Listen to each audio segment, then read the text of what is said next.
kuna watu wameanza kupiga mbiu ya watu kupigana. Mimi nafanya kazi Trans Nzoia, na kule wale watu wengi wako huko. Kuna Wakikuyu, kuna Kalenjin na pia kuna Wabaluya. Na pale watu wetu wako karibu 1,100. Wana mwero muthimu karwae. Kana mwero 2027 ni mukarwae.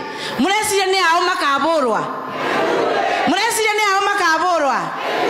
Wakati nilienda pale, watu ambao walinipatia welcome kubwa sana na party kubwa kama hii ni watu ambao ni wa jamii ya Wakikuyu ambao wanaishi pale, na wakaniambia wataongeza kufanya ukulima wa mahindi. Na nikio murondi mbembe singibete ogu tondu Gikuyu kionde nikianyitirire mweno ule. Na wale utaona ikiendelea hivyo, na wale wanapiga hiyo mbio ya kupigana after 2027. Wale watapigwa, I can tell you for free, ni watu wa kutoka Mwea na watu wa kutoka hapa Ndia ambao walihamia huko. Na mwende ndomito maborwe. Mokwenda thayo kana mokwenda turuta wera. Mokwenda thayo kana mokwenda siasa.